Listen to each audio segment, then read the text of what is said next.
Session question: how does it feel so far playing all four tanks throughout the raid series in dawntrail? Ooh, that's a very good question. I think what I could do to is like make like a miniature like pros and cons list for the most part for each tank, because there are pros and cons, but they're all very different from each other too. So it's kind of like a up in the air kind of vibe sort of thing. Um, well, I'm not gonna. I mean, I'll start with like my personal list. I won't give you like a tier list on which tanks is better or not. I think every tank right now is just in a very cool and good position.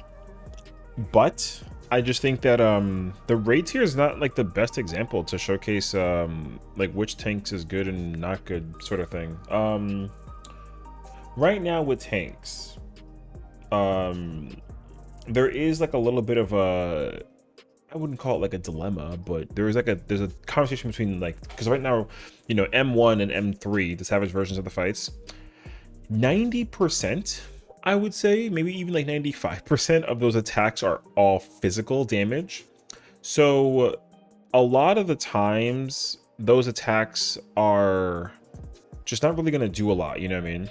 Because like moves like Harder Life for Gunbreaker, Dark Missionary for Dark Knight, and then Dark Mind for Dark Knight, they don't have any like affectation whatsoever. Like they don't do anything, right? People might find that to be like a problem. I'm not really in a position where I feel like it's a problem. I think for me, for the most part, it's really important to understand just that they will come out with fights over the course of the life cycle of the game, and they'll just mix and match or even full send it. You know, I think M1 and M3 is an example where they full send the you know what I mean, they full send the attacks that come from the boss. It's like, hey, listen, this fight is like all physical, good luck. And you know, and same thing with like M2 and M4 being like mostly, if not all, magical. You know what I mean? So you kind of got like a weird, you know, a weird thing about it. However, at the same time though, the tanks are all fine.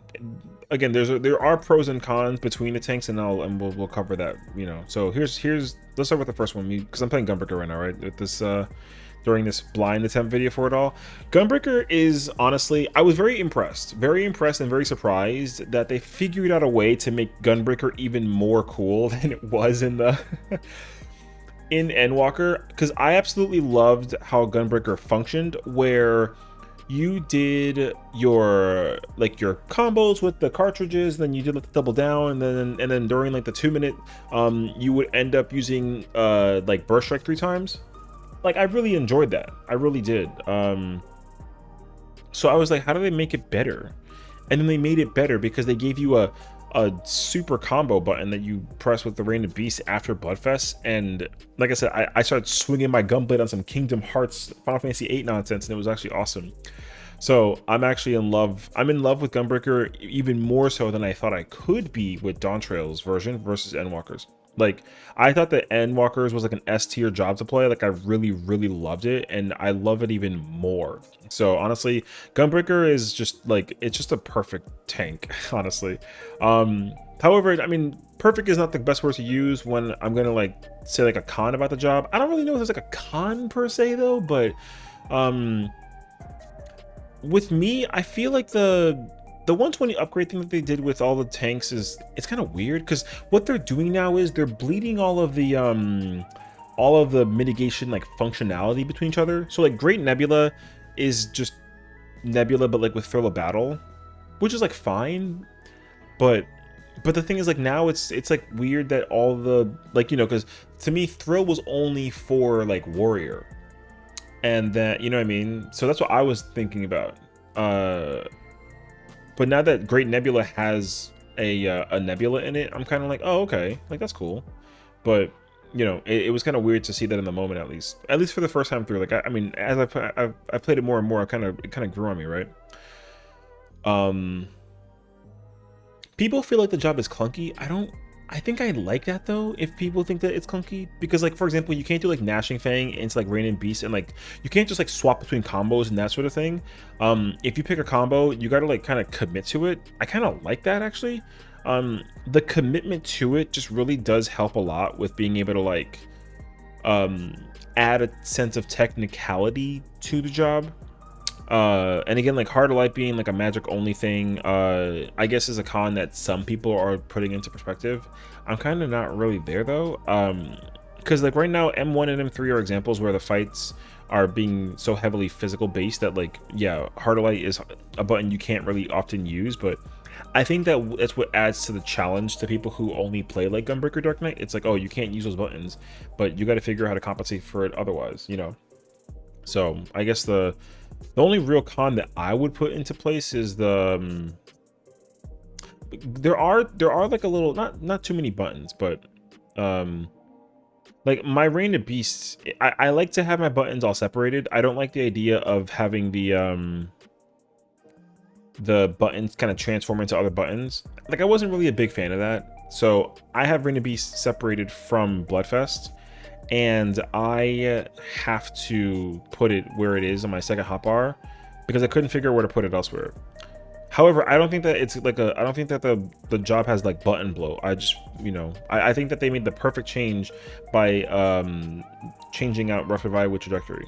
That way I can still have a gap closer, but then I don't need to use it in my window for damage, but then I don't have a place to put Reign of Beast. That's my problem currently, personally. That's me. Aurora also, like,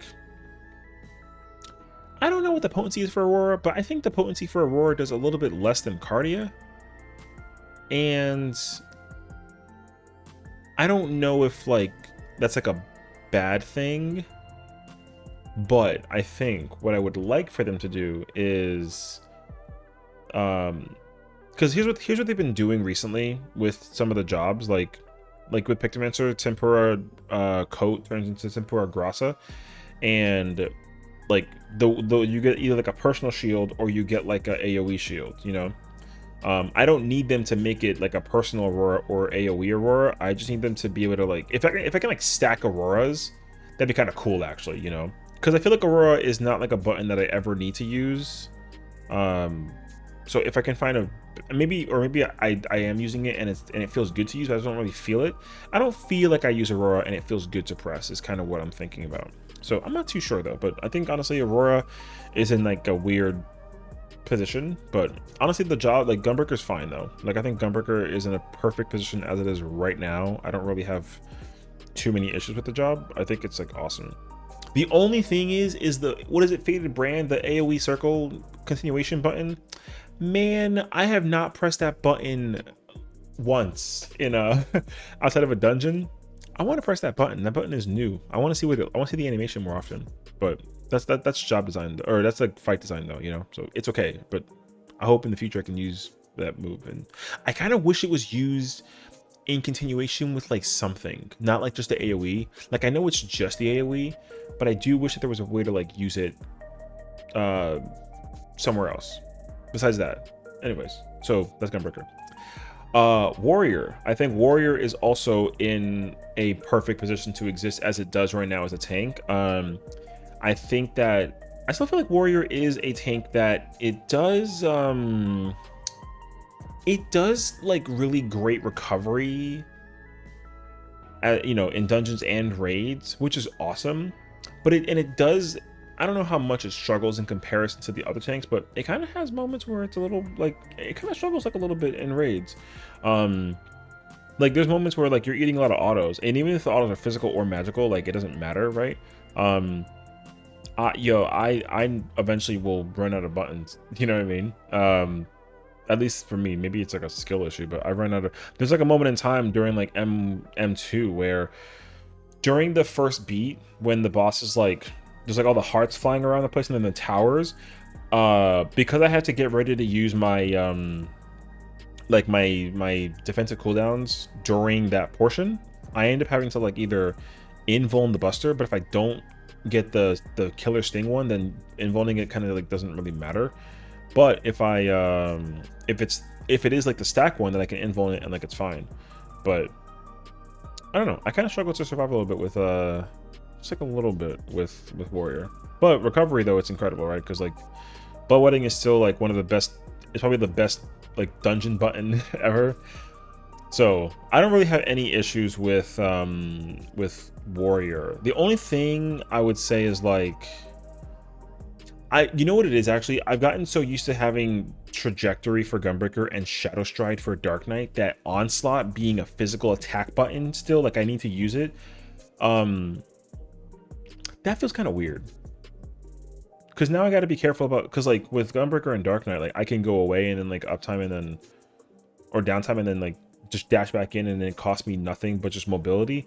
The mobility for Warrior is like, it's there and it's cool and I like it, but the fact that I have to like still like use Onslaught in my burst windows, honestly, maybe it's just like I don't know, it's kind of like a weird, it's just weird. It's not a bad thing though, because it does kind of separate the way that I play the jobs, and I like that there's like a separation to it though. So honestly, Warrior is just in a really good position. I don't really have any gripes about Warrior at all. I think Warrior's fire currently. The invuln thing is still obviously like what it is too. Like invuln is still so good, but it's not like a problem to me as much with Warrior as it is with like Paladin and like Gunbreaker. But you know, we'll cover that further when we actually like talk about those things. But yeah, I think Warrior also great position. It's awesome at doing what it does right now. So that's all there is to it. Paladin is honestly in one of the best positions I think that it's been in so long, because basically like there's so much moments of downtime potential with, or moving the boss around, where every other tank is struggling to like maintain uptime in some way, shape, and form case scenario, and like Paladin like kind of doesn't care. You know, you Royal Authority, you can like throw an atonement out there for whatever reason, then you can use like your fast or your riot, but then when the boss is like, hey, get out of my hitbox, the Paladin's like, hey, no problem, and then they go out and then they just Holy Spirit and they just go back in. And honestly, it's really good to showcase that you can do that with Paladin. Whereas with every other tank though, you gotta actually know how to get out in time and that whole spiel, you know. I think that's really cool. So I actually like that a lot, that you have to like know that for Paladin. Also, I think Paladin is in a very good position, similar to Warrior, where like Warrior, you know, Shake It Off is a very good like physical reduction button. It works also well against magic, and Divine Veil does the same thing too, you know. But I think as a result though too, you know, like the button, you know, Veil is still good. Holy Sheltron is insanely strong. Intervention is very strong. The way how the job works overall for Paladin, I think, is also fire. You know, I think it's actually really, really cool to play Paladin right now, honestly. Like I don't have nothing real. I mean, you know what it was too though? The complication of it, the complication of Gunbreaker, sorry, not Gunbreaker, I'm watching Gunbreaker. Paladin was like, you know, the atonements were all the same. So you kind of just, as long as you just, you know, saved it, then like it didn't matter. The supplication and sepulcher combo part, adding that was a really, really awesome change, and I really, really enjoyed that. So that makes me really happy to see. And that's all there is to it, honestly. Like I don't really have any gripes about Paladin on like a damage scale basis and like mitigation. The only thing about Paladin that like kind of still, like, 'cause I want to play Paladin in an ultimate and I want to play it more frequently as well, but there's one thing that kind of deters me away from it, and it's the invuln. Like I feel like from Square's perspective, and maybe even some other players as well, I think that people would say that Hallowed Ground is like the strongest mitigation, because like it's 10 seconds of you just take 0 damage and it doesn't matter. There's no sustainability required or recovery, like nothing. You just straight up like you just straight up can just chill, you know. But it's not the strongest, right? It's technically Warriors, not because of the fact that it's like, because like Warrior now has a way to recover so much HP when it does use that button, and Paladin just doesn't have that at all. You know what I mean? Like Paladin's just kind of like, yo, I'm just chilling, I don't care about nothing, and then once the invuln's over, they got to get ready to like mitigate. There's no recovery necessary, at least, you know, unless you like took damage and then you know. So but 7 minutes is a long time. That's my whole gripe and the point I was trying to get to. Paladin's 7-minute invuln is weird. If you can like coordinate with a tank to know the timing to kind of get the most use out of it, then like awesome.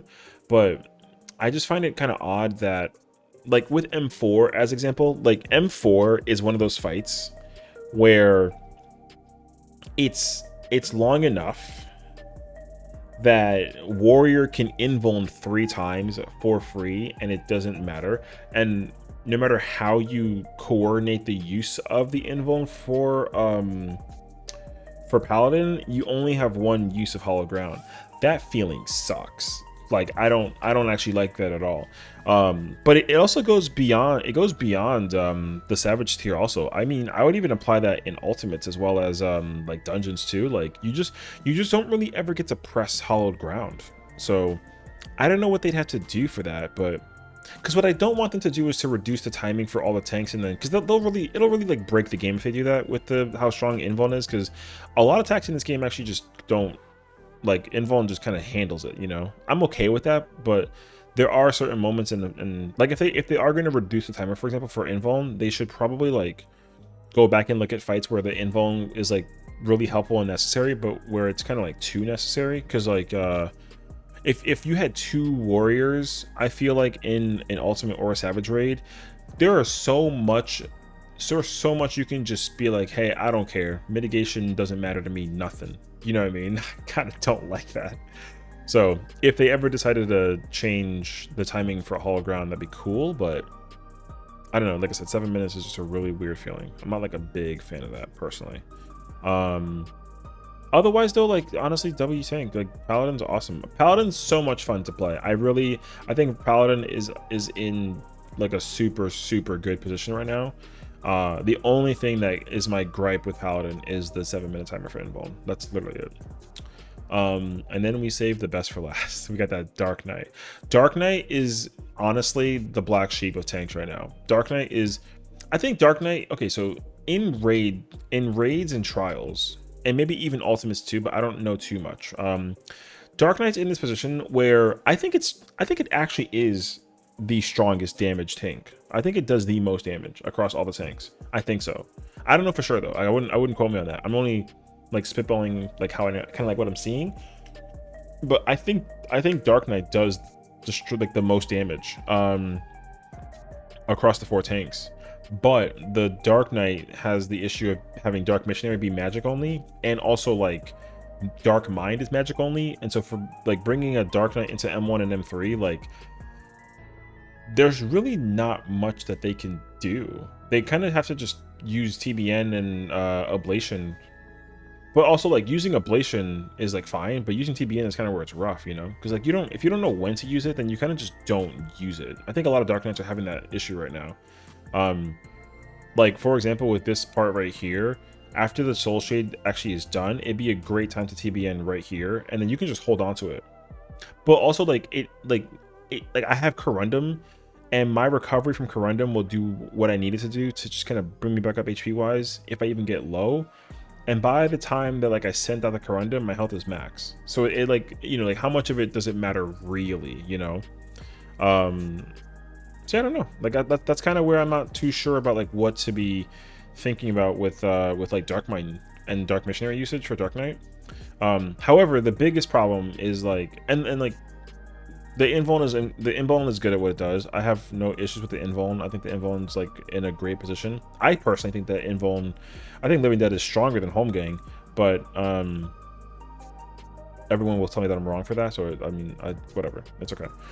But Dark Knight has the biggest issue right now, where like in a raid scenario, it does an incredible job of surviving. It's like its sustainability and like mitigation is top notch. It doesn't feel the best in M1 and M3 because it's like mostly physical, but otherwise it's actually like, I feel like it's really good. But in terms of recovery, like I don't know, like I feel like lore wise, Dark Knight was always like the HP tank in terms of like draining and recovering. But in this game, it's like not though. Like it's Warrior instead. Like I feel like Warrior should be like the regen. Like Warrior should just be able to have like buttons that recover HP, but like not at the cost of GCDs. Like basically, I would almost wager that Warrior should just get like a fat regen whenever it wants to. Like it should, I mean, right? Like Aurora, something of that nature, something. And then Dark Knight should be able to hit recovery, like it should have bloodletting basically, but you know, it doesn't do that. I don't know. So for me, like I guess the biggest problem that everyone's having right now is that Dark Knight doesn't have any way to recover HP when it's in a scenario that it needs to recover HP. It has a lot. I mean, Shadow Vigil has like is like an XCOG, and it's good, but like, if you can't, if you like, that's only a 2-minute button that you have. There's no way for Dark Knight to recover HP when it wants to outside of like Soul Eater, and like Abyssal Drain. But the thing is, like, Abyssal Drain's a AoE move, and you can't use it because it's also like tied to Carbon Spit, so you'll never use Abyssal Drain in a raid scenario. But anyways, in a raid scenario, like I said, Dark Knight I think is fine. I don't think that Dark Knight actually has a problem too much in the raid scenario. Like, if you do like ultimates and raids, I think Dark Knight is fine. It's more so in dungeons where it's like problematic, and I think that's what's kind of deterring people away from like Dark Knight, because now Dark Knight just feels like a hard tank to play with and play as, because Dark Knight, like, when you pull an entire mob, you either have to burn the thing very quickly, and like hold Abyssal Drain from when your health gets like kind of lowish, that then you can actually, like, you know, survive long enough to like see it kind of come to place. And unlike all the other tanks, because I feel like if you play Warrior, Paladin, or Gunbreaker, you don't have to use your invuln in your kit for survivability when you're doing like wall pulls. But with Dark Knight, you kind of sort of have to with Living Dead. Like, if I'm playing with like a healer, I usually tell them like, hey, like, I got a Living Dead this next pull so I can hold on to my stuff for later. And then when I finish Living Dead and I max out my HP, then I start pressing buttons to kind of give myself the recovery again. So like, if I'm doing dungeons as a Gunbreaker, Paladin, or a Warrior, like, I don't ever have to invuln unless it's like an emergency. But with Dark Knight, I kind of sort of have to press Living Dead to keep my survivability just long enough when I'm like pulling the mobs all the way from wall to wall, basically. I don't really know if that's healthy for Dark Knight. So I think that's why people might argue like, yeah, Dark Knight needs a way to sustain itself up without having to worry about like not relying so much on the invuln. I think that's what it is. And again, with Dark Knight, I think my personal biggest gripe with it is just the what's the word, Jesus, the Blood Weapon Delirium combination. I actually did not like that at all. If there's one like huge L change, was combining those two buttons together. I do like that the separation of how it buffs itself up is different from every other tank, right? Because like Warriors is buffed through a GCD, which is awesome. Paladin and Gunbreaker both have an OGCD that they press the button to activate it for, and it has like a timer. Whereas with Dark Knight, it's just like, keep this button up at all times. It's like Warriors, but it's an OGCD and not like a GCD. Like, I really like that. Like, that's what Dark Arts is, right? Like, you use edge when you need it, and then, but the problem is like, you have to hold edge for the burst window. So there actually does come a time where your timing is like a little low when you're playing as a Dark Knight. I don't know why. It doesn't feel good to play Dark Knight with Delirium and the weapon, because like the rotation, the opener for Dark Knight is still fun to do, and it does a lot of damage, and it's awesome. But once you are done with that part, though, there's kind of like nothing else to do with Dark Knight. And so I think that's why I'm kind of, I don't necessarily think that they need to like rework it like entirely, like from start to scratch, full nature sort of thing. But I would like for them to figure out, for the people who don't like the sustainability thing, to fix that part. If they can, like, what I think they could do is just take out Abyssal Drain and separate it from Carbon Spit. And I think they could do 60 seconds. They could do 40 or even 30. But they should just separate those buttons again, basically. Or turn Abyssal Drain into like a like an off cooldown, where it doesn't do damage anymore, but it just acts like a single GCD, like Bloodletting or something. That way you can just press up, you can like Abyssal Drain, and then just like rip a Quietus, and you just hit everything for HP recovery, something, you know, just to kind of help it just survive a little bit better. That would be cool. I like to see that that's like a possibility. But yeah, raids is fine. It just sucks in dungeons. Like, I too stopped going into like expert roulette with Dark Knight, because everyone's just like, why do you want to torment me? It's just kind of like, I was in the mood to play Dark Knight, but I can't play Dark Knight anymore. So, you know what I mean? So that's kind of where my mindset's at currently, at least with all the tanks. The tanks right now, I think they're in a great position in terms of damage output, in terms of like mitigation usage. I think that like the jobs that really shine, of course, right now because of M1 and M3 are Paladin Warrior, but in terms of like M4 and M2, it's still Gunbreaker Dark Knight. But also I think the most important concept that we'll be seeing when it really matters is the ultimate. I think Gunbreaker Dark Knight will reign supreme in terms of mitigation, although Warrior will still be like the king because, you know, you'll probably be able to use home game like 4 times, whereas Paladin can only use it twice, and you gotta just kind of deal with it, you know. So like we'll see. Gunbreaker is like the black sheep when it comes to ultimates. I like 6 minutes is weird because you can use it twice, but you might be able to use it 3 times, like depending on what it is. Right, so big question mark there. I don't know though. It depends on the fight, but yeah, I don't know. That's all the things right there. Gunbreaker perfect. Love Gunbreaker. Warrior perfect. Honestly, I think Warrior's perfect. I don't think I have a problem with Warrior. I think Warrior's just lit. The invuln's crazy strong though, but it's good. Paladin, just the invuln, and then Dark Knight.